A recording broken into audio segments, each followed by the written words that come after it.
بسم اللہ الرحمن الرحیم نحمدک یا رب العالمین والصلاة والسلام علی النبی الصادق الامین وعلى آلہ واصحابہ الطیبین الطاہرین اما بعد فاعوذ باللہ من الشیطان الرجیم بسم اللہ الرحمن الرحیم ان اللہ لا یغیر ما بقوم حتی یغیروا ما بانفسہم صدق اللہ العظیم۔ نبی آتے رہے، آخر میں نبیوں کے امام آئے۔ نبی آتے رہے، آخر میں نبیوں کے امام آئے۔ وہ دنیا میں خدا کا آخری لے کر پیام آئے۔ وہ جھکانے آئے بندوں کی جبیں اللہ کے در پر، وہ سکھانے آدمی کو آدمی کا احترام آئے۔ وہ آئے جب تو بڑھ گئی عظمت دنیا میں انسانوں کی، وہ آئے جب تو دنیا میں انسانوں کو فرشتوں کے سلام آئے۔ وہ ہے بے شک بشر لیکن تشہد میں اذانوں میں، جہاں دیکھو خدا کے نام کے بعد ان کا نام آئے۔ بروز حشر جب نفس نفسی کا سما ہوگا، وہ وہاں کام آئیں گے جہاں کوئی نہ کام آئے۔ صلی اللہ علیہ وسلم۔ بہت ہی قدر و منزلت کے مستحق اسٹیج پر تشریف فرما محتر و مقتدر علماء کرام، بہت ہی عزت و احترام کے مستحق میرے سامنے تشریف فرما دینی اسلامی بھائیوں، بزرگوں، پیارے بچوں، اللہ سبحانہ و تعالی کا یہ ضابطہ ہے، اللہ کا یہ قانون ہے، یہ میرے رب کی سنت ہے کہ اللہ تعالی انسانوں کی چاہتوں پر، ان کی طلب اور کوششوں پر ہدایت اور توفیق کے فیصلے فرماتے ہیں۔ جس میں چاہت نہ ہو، طلب نہ ہو، تڑن نہ ہو، لگن نہ ہو، جو اپنے آپ کو بدلنا نہ چاہے، اپنے اندر تبدیلی لانا نہ چاہے، ایسے بے طلبوں کے لیے اللہ کی طرف سے ہدایت اور توفیق کے فیصلے نہیں ہوتے۔ اللہ تعالیٰ انسانوں کی زندگی ان کی چاہت اور طلب پر بدلتے ہیں۔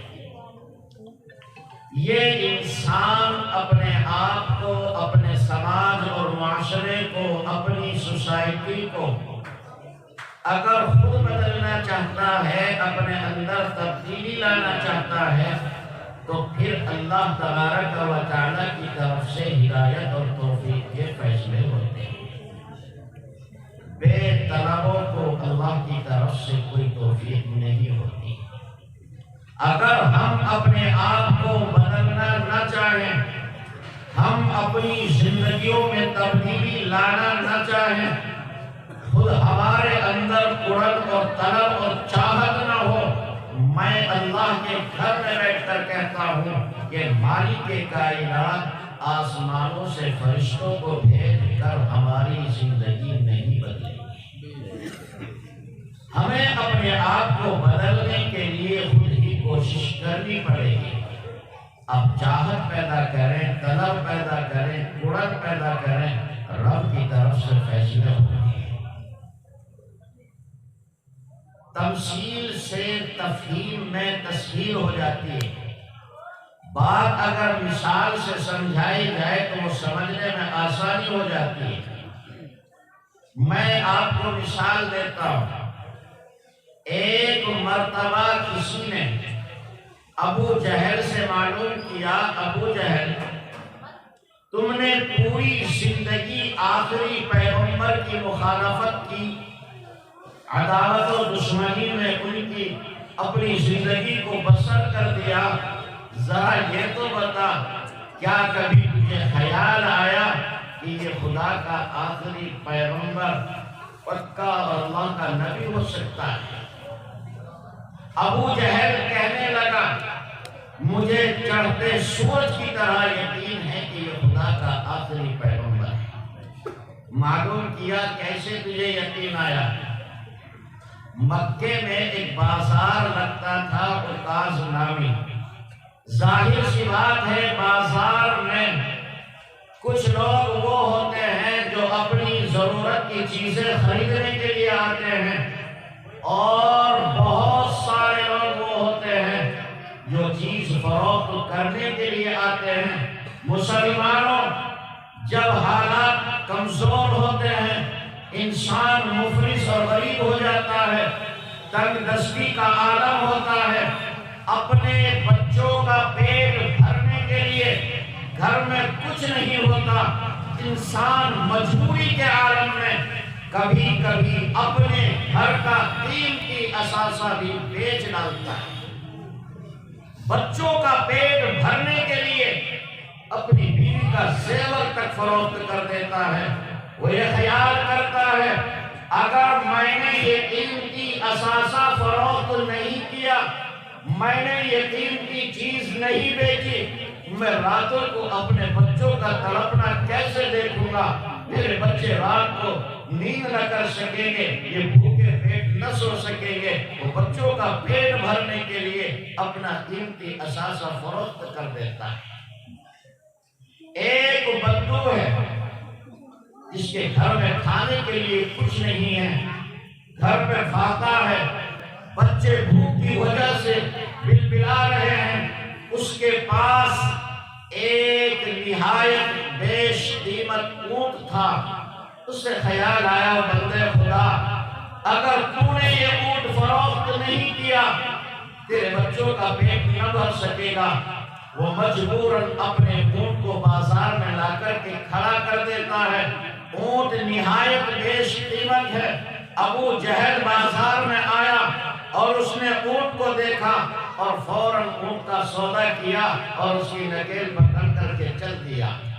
یہ غریب بدو یہ خیال کر رہا ہے یہ اس وادی کا معزز انسان ہے، یہ اس وادی کا بڑا انسان ہے، ہو سکتا ہے مجھے اپنے گھر لے جا کر پہلے کھانا کھلائے گا، کچھ ناشتہ کرائے گا اور پھر اس کے بعد میرے اونٹ کی قیمت دے گا۔ یہ غریب اس کے پیچھے چل دیتا ہے۔ ابو جہل اپنے مکان پر پہنچا اور اس نے دیکھا کہ یہ بدو میرے ساتھ آ رہا ہے۔ ابو جہل نے زور سے ایک دھکا لگایا اور کہا تمہیں معلوم نہیں میں اس وادی کا سردار ہوں اور مجھے یہ حق ہے کہ میں کسی کی چیز بغیر قیمت کے لے سکتا ہوں، جاؤ یہاں سے، تمہیں تمہارے اونٹ کی قیمت نہیں دی جائے گی۔ مسلمانوں، میں نے کہہ دیا اور آپ نے سن لیا، ذرا غور تو کرو۔ ارے جس کے پاس سہارے کے لیے ایک ہی اونٹ تھا، جس کے دل میں یہ جذبات تھے، یہ خواہشیں تھی، جو آنکھوں میں یہ خواب سجائے ہوئے تھا، آج اونٹ بیچ کر میں اپنے بچوں کے لیے ان کے کھانے کا سامان لے کر جاؤں گا، رات کو میرے بچے پیٹ بھر کر مسکراتے ہوئے اپنے بستروں پر آئیں گے۔ جو یہ سوچ رہا تھا آج رات میں اپنے بچوں کی مسکراہٹ دیکھوں گا، لیکن ہائے تقدیر، کس دوراہے پر لا کر کے کھڑا کر دیا کہ میرا وہ اونٹ بھی بغیر قیمت کے لے لیا گیا ہے۔ مسلمانوں ذرا سوچو اس غریب کے دل پر کیسی چوٹ لگی ہوگی، اس کو لفظوں میں بیان نہیں کیا جا سکتا۔ ہاں میری مجبوری، میرا ایک ہی اونٹ تھا، اسی پر میرا گزر بسر تھا، اور وہ بھی بغیر قیمت کے لے لیا گیا۔ جب انسان تھک ہار جاتا ہے تو سفارشی ڈھونڈتا ہے، ایک دوسرے سے سفارش کرانے کی کوشش کرتا ہے۔ چنانچہ اس نے دیکھا جو لوگ چوراہوں پر، چوپالوں پر، بیٹھکوں پر، ہوٹلوں پر بیٹھے ہیں، وہ ان کے پاس گیا اور جا کر کے کہا ابو جہل نے میرا اونٹ بغیر قیمت کے لیا ہے، ہم آپ سے گزارش کرتے ہیں کہ آپ اس سے ہمارے اونٹ کی قیمت دلا دیجیے۔ کفار مکہ کو سازش سوجی اور انہوں نے یہ خیال کیا آج مسلمانوں کا ٹھٹا کرنے کا بہترین موقع ہے، آج مسلمانوں کا تمسخر کرنے کا بہترین موقع ہے، ہمارے دونوں ہاتھوں میں لڈو ہیں، آج ہم مسلمانوں کا تمسخر کریں گے۔ چنانچہ انہوں نے کہا کہ محمد نامی شخص کے پاس جاؤ، وہ تمہارے اونٹ کی قیمت دلائے گا۔ خیال یہ تھا کہ اگر خدا کے اس پیغمبر نے انکار کیا، ہم مسلمانوں کا تمسخر کریں گے، ہم مسلمانوں کا ٹھٹا اڑائیں گے۔ ارے تمہارا وہ پیغمبر جو ایک دوسرے کی محبت کی بات کرتا ہے، تمہارا وہ نبی جو ایک دوسرے کی ہمدردی کی بات کرتا ہے، جو لوگوں کو اخوت و محبت کا درس دیتا ہے، آج وہ اس غریب کی مدد کے لیے نہ آ سکا، ہم مسلمانوں کا مذاق بنائیں گے۔ اور اگر وہ خدا کا پیغمبر آ جاتا ہے تو ابو جہل والعیاذ باللہ اپنے گھر سے دھکا دے کر نکالے گا، ہم کہیں گے آئے تھے بہت شان کے ساتھ لیکن ان کی قیمت دلا نہ سکے۔ کفار مکہ کے دل میں یہ خیال ہے ہم مسلمانوں کا تمسخر کریں گے۔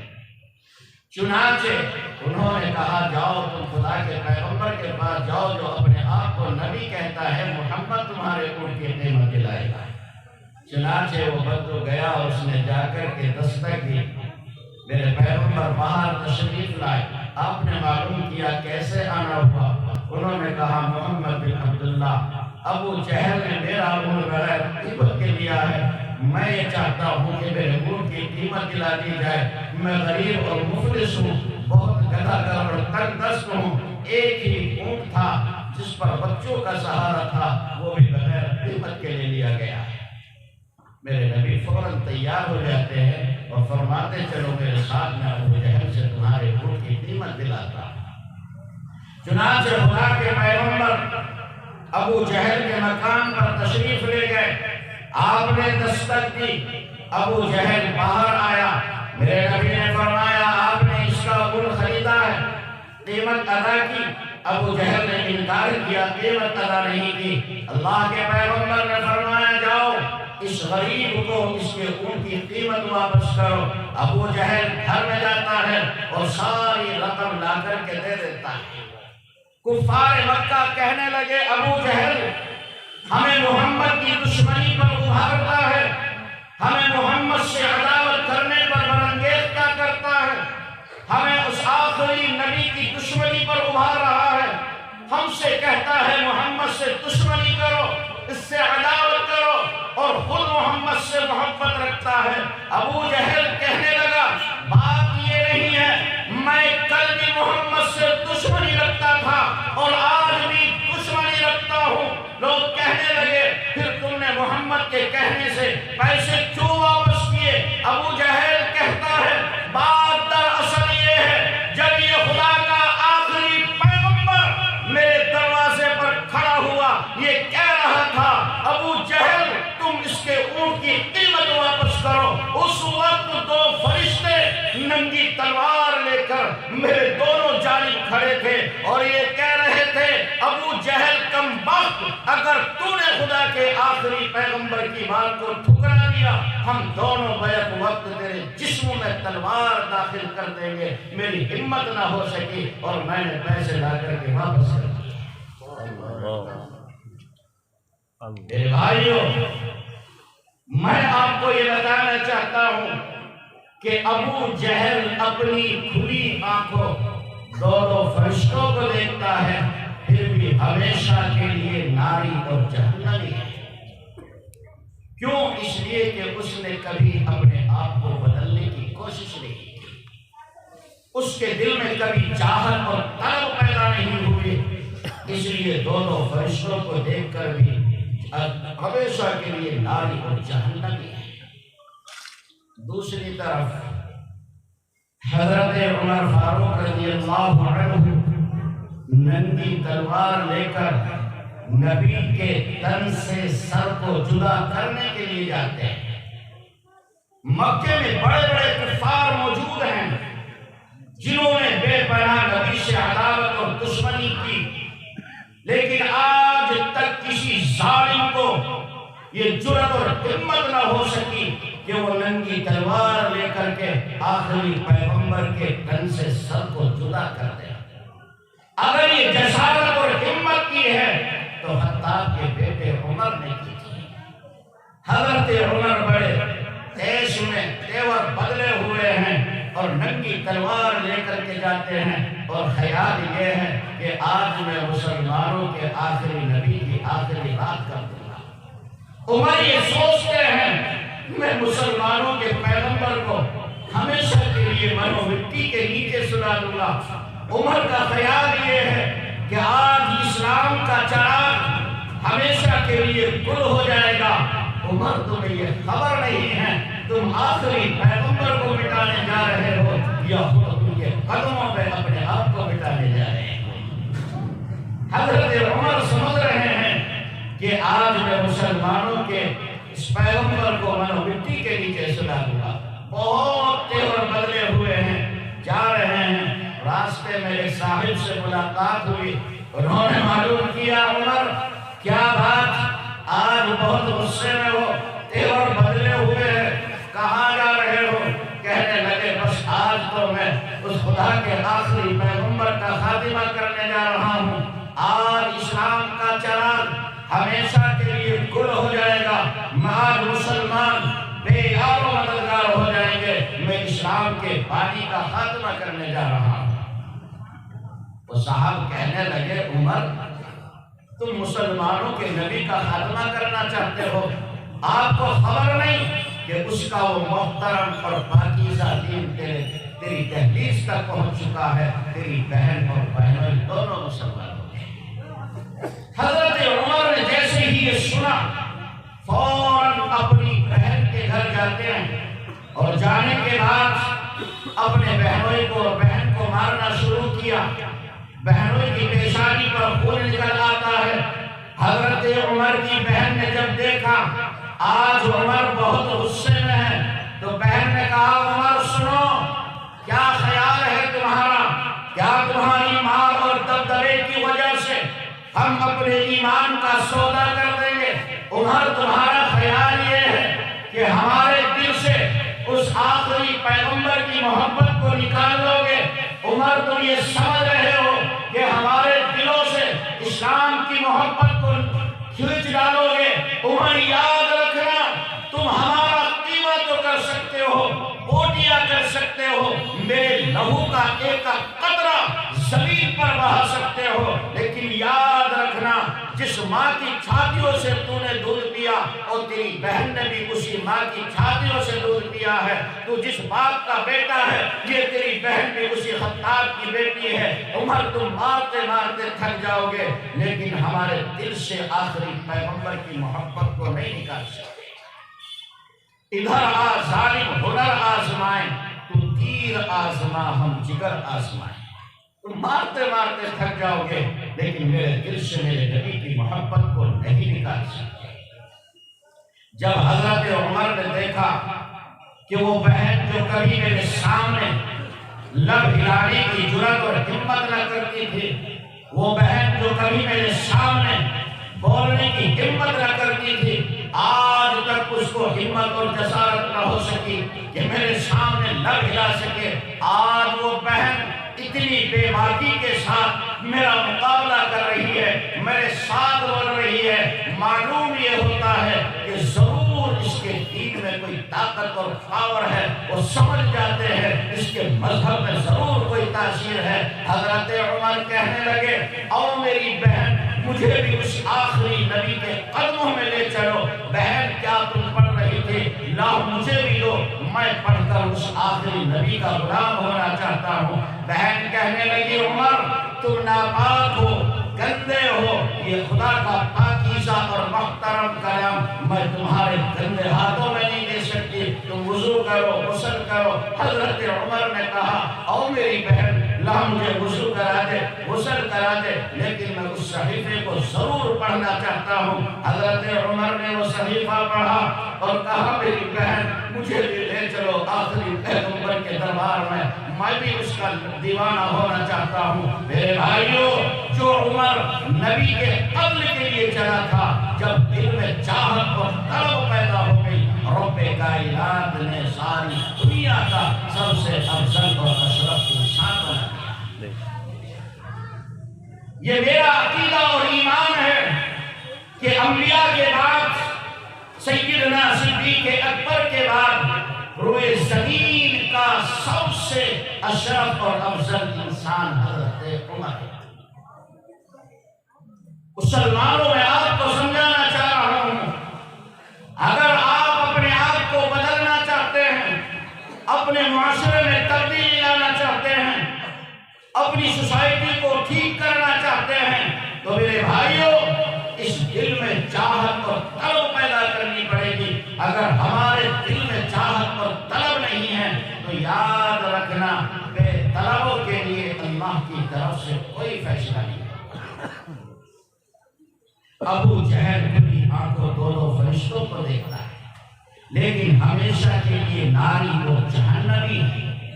حضرت عمر نبی کے قتل کے لیے جاتے ہیں، طلب پیدا ہوئی، چاہت پیدا ہو گئی، کوشش کی، غسل کیا، وضو کیا، اللہ نے زندگی کو بدل دیا اور اللہ نے دنیا کا اشرف و افضل انسان بنا دیا۔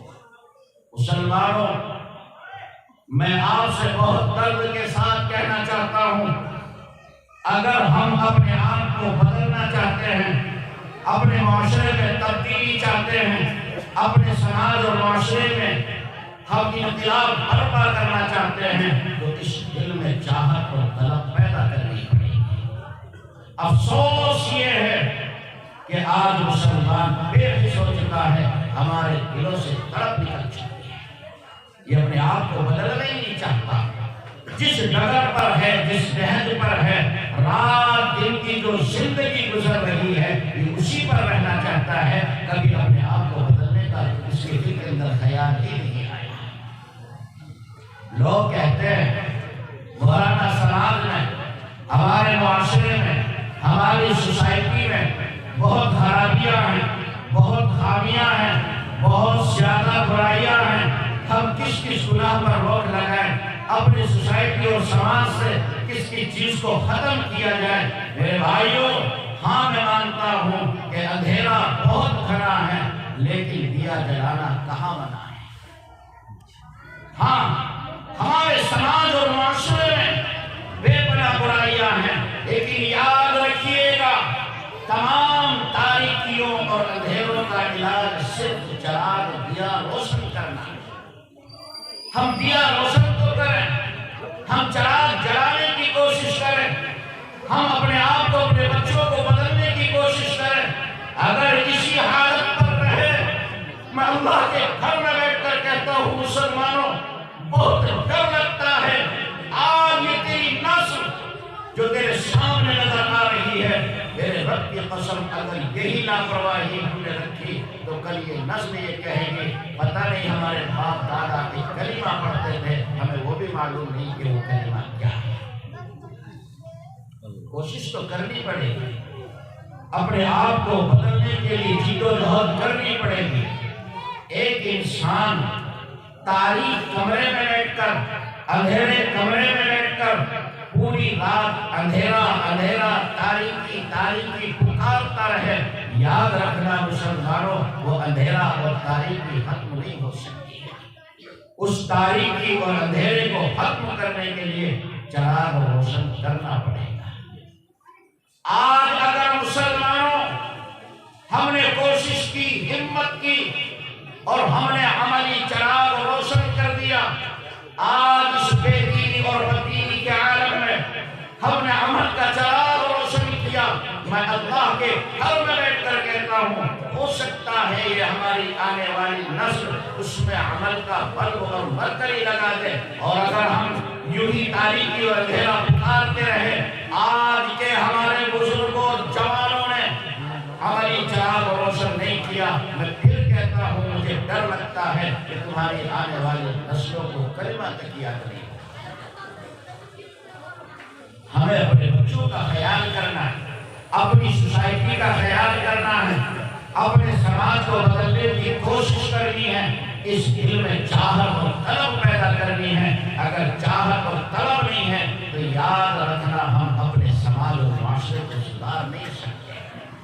بہت سارے گناہ ہیں، بہت ساری معصیتیں ہیں، بہت سارے خرافات ہیں، لیکن میرے بھائیوں تھوڑی تھوڑی کوشش کریں گے، میرے رب کی طرف سے ہدایت کے فیصلے ہو جائیں گے۔ آج میں نے ابھی 2-3 دن پہلے آپ کے بزرگوں میں یہ بات کہی تھی اور میں پھر کہہ رہا ہوں، میرے بھائیوں ہماری نسلوں کی زندگی سے ایمان تک نکل رہا ہے اور ہمیں ذرہ برابر احساس ہے۔ یاد رکھنا خدا کی دھرتی اور زمین پر رب کائنات کے 2 ہی ضابطے ہیں۔ جب اللہ کے بندے خدا کی زمین اور دھرتی پر اللہ کے دین کی ناقدری کرتے ہیں، وقت کے نبیوں کی بات کو ٹھکرا دیتے ہیں، جب یہ اللہ کے بندے اللہ کے بھیجے ہوئے دین پر عمل چھوڑ دیتے ہیں تو مالک کائنات ان کو صفحہ ہستی سے مٹا دیتا ہے، اللہ تعالیٰ ان کے وجود کو ختم کر دیتا ہے۔ آج بھی دنیا کے نقشے پر قوم سمود اور دوسری قوموں کے وہ کھنڈرات نشان عبرت بنے ہوئے ہیں۔ رب کائنات نے قیامت تک کے لیے نشان عبرت بنا دیا کہ اللہ کے بندوں اچھی طرح دیکھو، جب یہ میرے بندے میرے دین کی ناقدری کرتے ہیں، یہ بندے میرے دین کو جھٹلا دیتے ہیں، میرے پیغمبر کو جھٹلا دیتے ہیں، ان کے دلوں کے اندر سے دین کی عظمت اور اہمیت ختم ہو جاتی ہے تو مالک کائنات ان کو مٹا ڈالتا ہے، رب ان کی پکڑ کرتا ہے اور اللہ ان کو عذاب میں مبتلا کر دیتا ہے۔ دوسرا ضابطہ اللہ کا یہ ہے کہ جب انسان اللہ کے دین کی ناقدری کرتے ہیں، رب کے دین کو جھٹلاتے ہیں، اس پر عمل چھوڑ دیتے ہیں، دین کی اہمیت اور وقت ان کے دلوں کے اندر سے نکل جاتی ہے تو رب کائنات ان کو مٹاتا نہیں ہے۔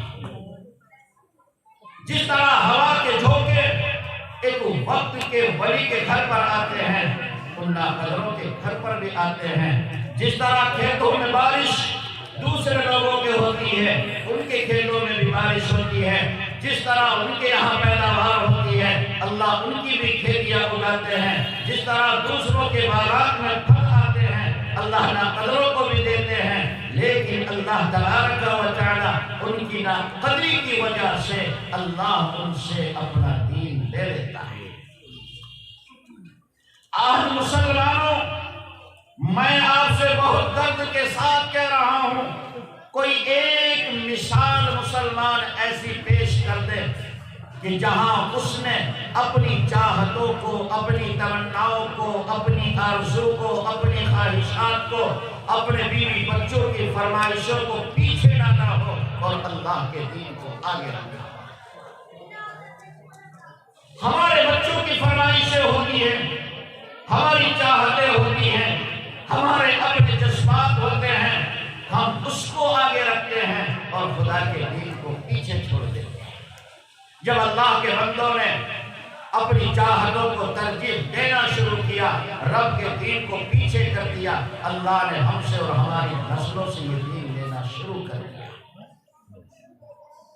میں بہت ساری مثالیں دوں گا تو آپ ناراض ہو جائیں گے، 1-2 مثال دیتا ہوں۔ شادی بیاہ کا موقع آتا ہے، ہمارے جوان اس میں ڈی جے باجے کا پروگرام کرتے ہیں، ڈھول تاشوں کا پروگرام کرتے ہیں، علماء کہتے ہیں بھائی یہ آپ نے اپنی شادی میں کیا کیا؟ مسلمانوں ذرا خیال تو کرو۔ وہ کہتا ہے حضرت آپ کی بات ٹھیک ہے لیکن کیا کریں، وہ جو آیا نا بمبئی والا وہ نہیں مانتا، جو دوست آئے ہیں کچھ دلی سے وہ نہیں مانتے، ہمارے بھائی کا ہمارے بیٹے کا فلاں دوست نہیں مانتا۔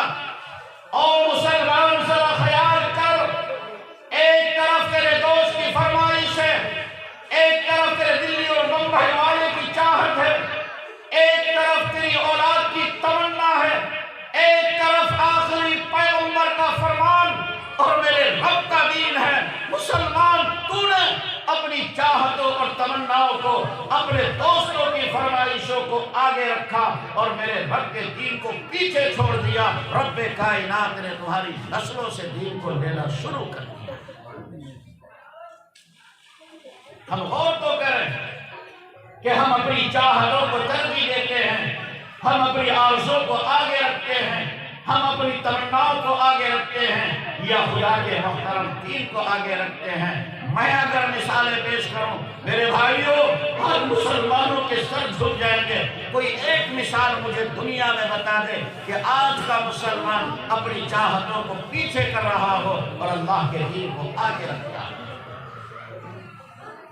یہ اسلام کی ناقدری ہے، یہ دین کی ناقدری ہے۔ مسلمانوں، اگر آپ راہ مستقیم پر رہنا چاہتے ہیں، اگر آپ خدا کی زمین پر سربلند رہنا چاہتے ہیں، اگر آپ عروج اور دبدبا چاہتے ہیں، اس دنیا کی حکمرانی چاہتے ہیں، آپ کا خیال یہ ہو کہ اللہ کی زمین پر ہم ہی سربلند و سرفراز رہیں، تو یاد رکھنا میرے بھائیوں، ہمیں اپنی چاہتوں کو پیچھے کرنا پڑے گا اور اللہ کے دین کو آگے رکھنا پڑے گا۔ ہم نے اپنی چاہتوں کو پیچھے آگے رکھا، خدا کے دین کو پیچھے کر دیا۔ بات آئی شادی بیاہ کی تو میں آپ سے عرض کر دوں، یہ خوشی کا موقع ہے، یہ خوشی اور مسرت کے لمحات ہیں۔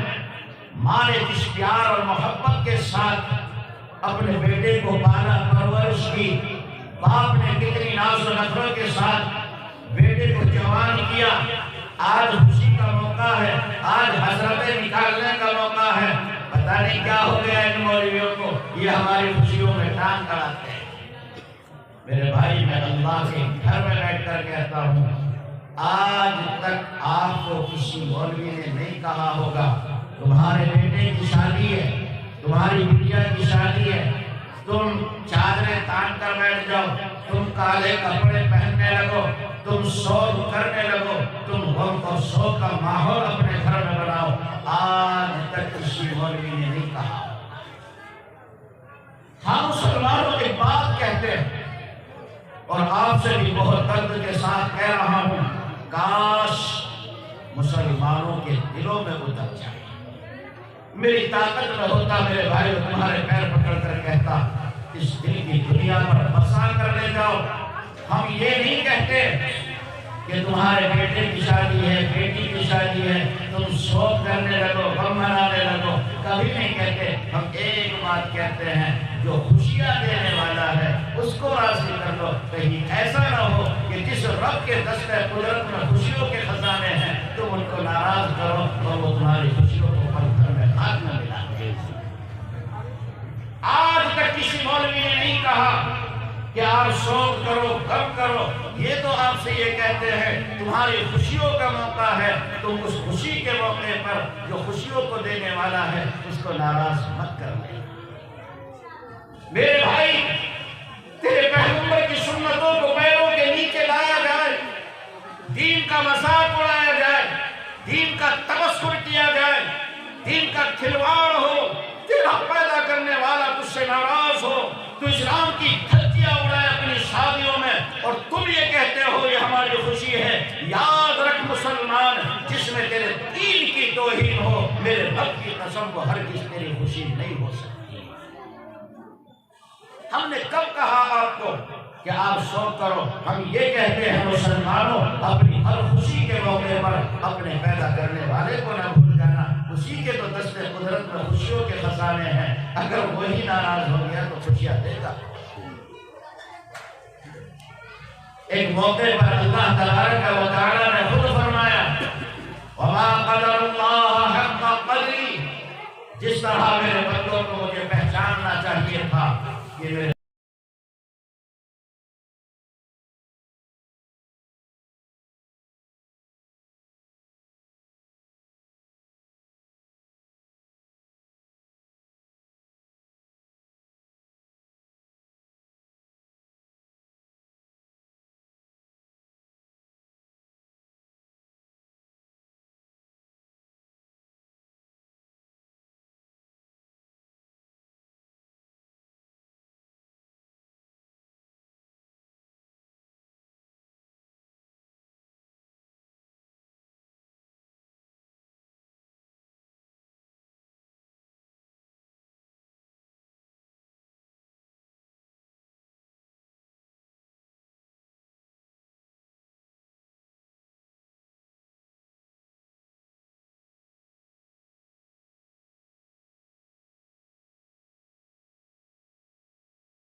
اور باطل معبودوں کی پوجا اور ان کی عبادت پر ایک دن اکٹھا ہو جاتے ہیں.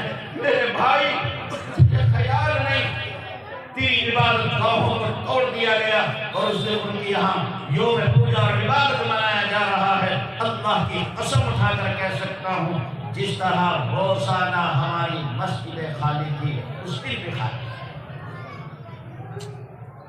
مجھے بتاؤ مسلمانوں آپ کو کس دن کا انتظار ہے؟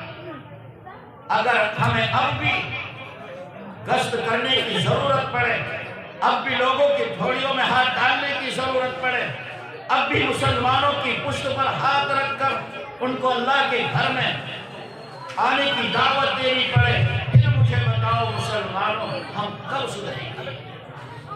کیا ایسے وقت میں بھی ہمیں کہنے کی ضرورت پڑے گی تم ایک ایسے خدا کے ماننے والے ہو جو حقیقی معنی میں تمہارا معبود ہے، ایک سچے معبود کے عبادت گزار ہو، اور جھوٹے معبودوں کے عبادت گزار ہو کر کے آج سارے کے سارے متفق ہو رہے ہیں، ہر آدمی اپنے گھر میں دیا جلانے کو ثواب سمجھ رہا ہے، اور تیرا سچا دین ہو کر تو راتوں کو سوتا ہے، مجھے پتہ ہی نہیں میری زندگی کا۔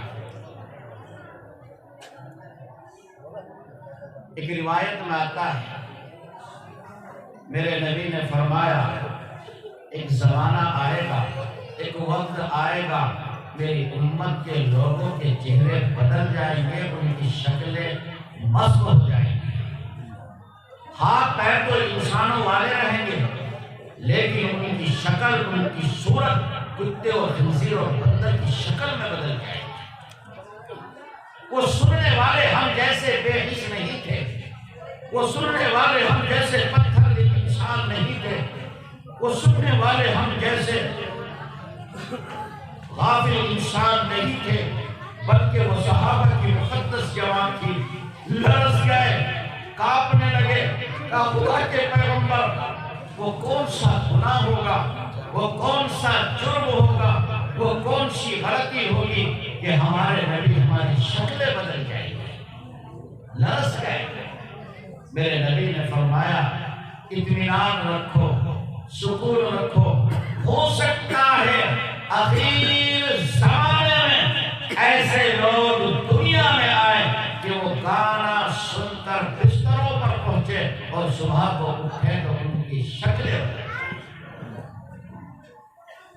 مسلمانوں مجھے بتاؤ وہ کون سا گھر ہے، وہ کون سا جوان ہے، وہ کون سا فرد ہے جو آج اس گانے کی لعنت میں مبتلا ہے؟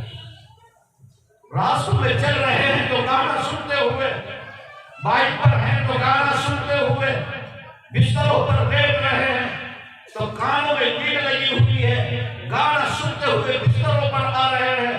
ایک بوڑھی ماں، بوڑھا باپ کہتا ہے میرے بیٹو ہم بیمار ہیں، مریض ہیں، تمہارے گھروں سے تکلیف ہو رہی ہے، بیٹے آواز کم کر لے۔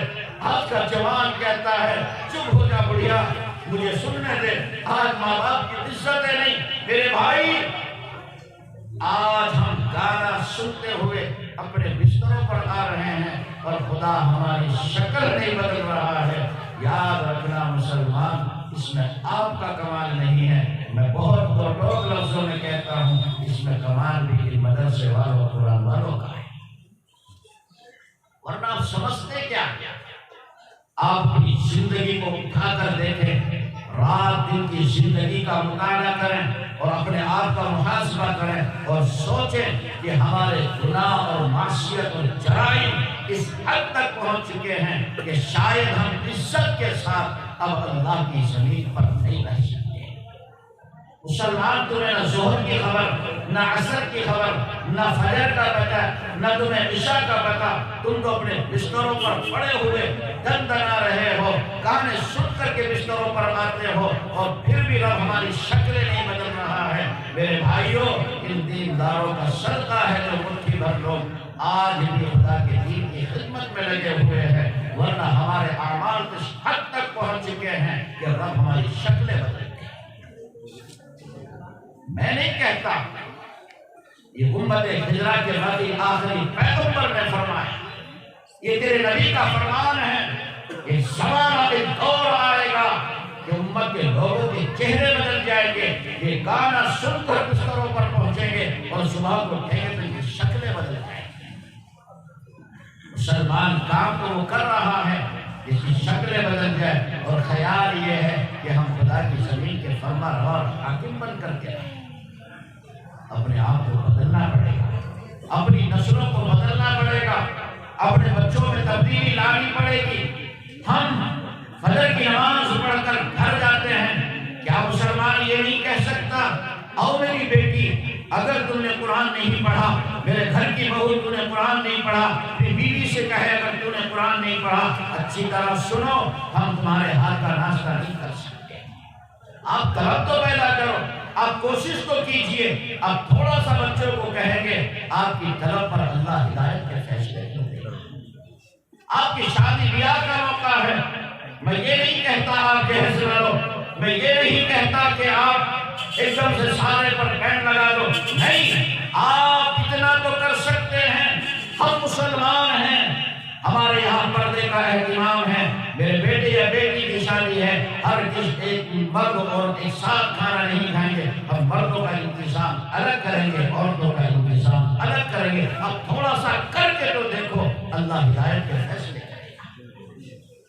کچھ تو حرکت کرو، کچھ تو اپنے آپ کو بدلنے کی کوشش کرو، کچھ تو اپنے اندر تبدیلی لانے کی کوشش کرو۔ اپنے گھر پر تعلیم شروع کر دو، اپنے بچوں کو بٹھا کر ان کو سمجھانا شروع کرو، اپنے جوانوں کو علماء سے جوڑنا شروع کرو، پیار محبت سے کہو بیٹا تم تھوڑی دیر کے لیے وہاں چلے جایا کرو، فلاں مفتی صاحب کے پاس بیٹھ جایا کرو، ہو سکتا ہے ہماری کسی چاہت اور طلب پر ہمارا رب ہماری نسلوں کی زندگی بدل دے۔ ہم کہاں ہیں مسلمان؟ ذرا خیال تو کرو، کس طرح ہماری زندگی گزر رہی ہے، کس طرح ہمارے رات دن گزر رہے ہیں، کن معاشیت اور جرائم میں ہماری زندگی ہے۔ میرے بھائیوں، میں اللہ کے گھر میں بیٹھ کر وہ سب کچھ نہیں کہہ سکتا۔ میں نے آپ سے بنیادی بات عرض کی، مسلمانوں اپنے آپ کو تھوڑا سا بدلنے کی کوشش کرو، کچھ تو تبدیلی لاؤ۔ اگر ہمارے دل کے اندر چاہت نہیں، طلب نہیں، ہم اسی طرح زندگی گزارتے رہے تو یاد رکھنا رب آسمان سے فرشتوں کو بھیج کر ہماری زندگی نہیں بدلے گا۔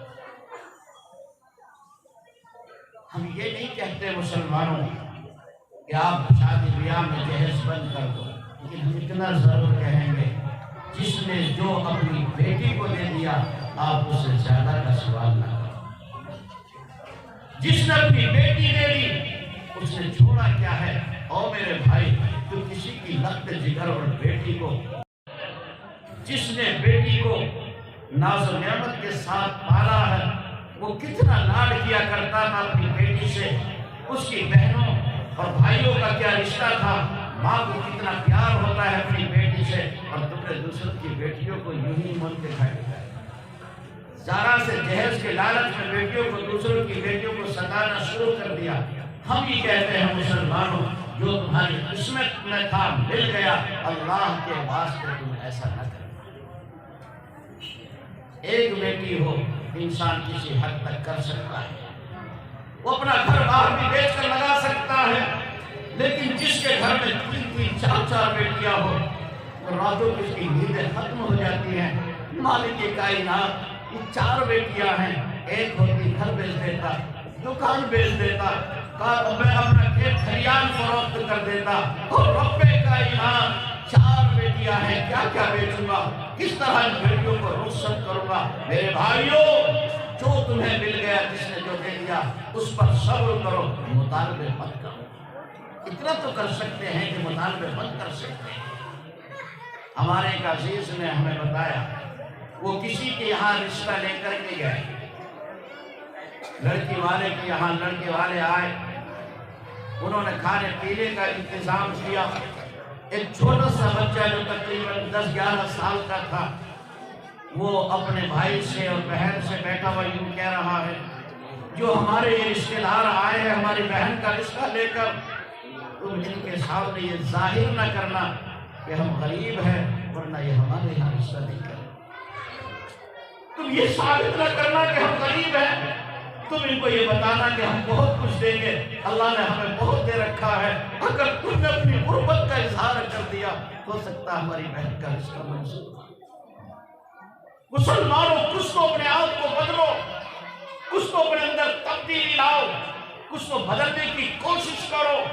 اگر تم اسی نہج پر رہے تو یاد رکھنا صفایا ہو جائے گا، لیکن ہمیں کو بدلنے والا نہیں آ سکتا۔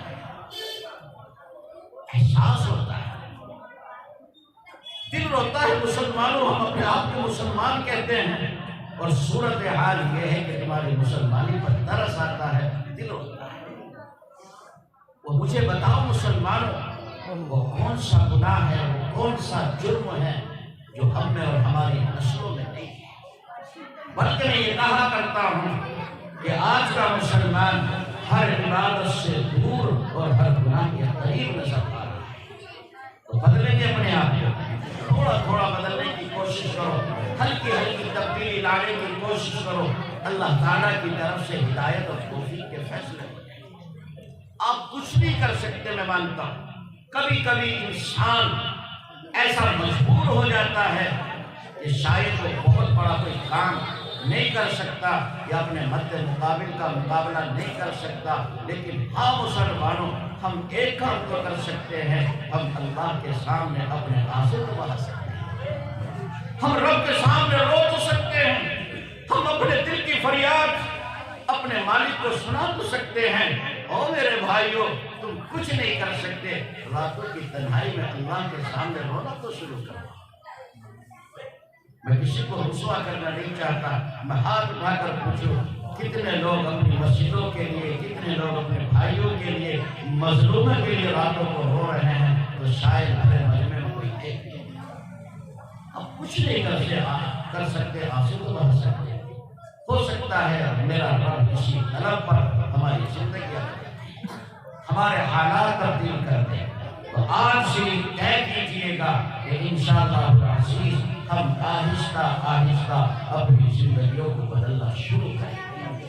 ہم نے طلب اور چاہت پیدا کرنے، اللہ ہدایت اور توفیق کے فیصلے کریں۔ میرا رب مجھے بھی آپ کو بھی عمل کی توفیق عطا فرمائے۔ واخر دعوانا الحمدللہ۔ ماشاءاللہ، بڑی دین کی نصیحت ہے ہمارے مفتی افتخار صاحب کا مبارکات۔ عزیز دوستو، ہم سب اس بات کا عزم مصمم کریں اور پختہ ارادہ کریں کہ جو باتیں کہی گئی ہیں انشاءاللہ اس کو اپنی زندگی میں اتار کر عمل کرنے کی کوشش کریں گے اور اپنے آپ کو بدلنے کی کوشش کریں گے۔ اور آپ حضرات سے میری یہ بھی درخواست ہے کہ اس مدرسے کا گاہے گاہے ہر طریقے سے تعاون فرماتے رہا کریں، اور جن کے بچے ابھی پڑھ نہیں رہے ہیں، 6 سال کے ہو گئے ہیں، 7 سال کے ہو گئے ہیں، 8 سال کے ہو رہے ہیں، اور ابھی تک وہ مکتب میں آ نہیں رہے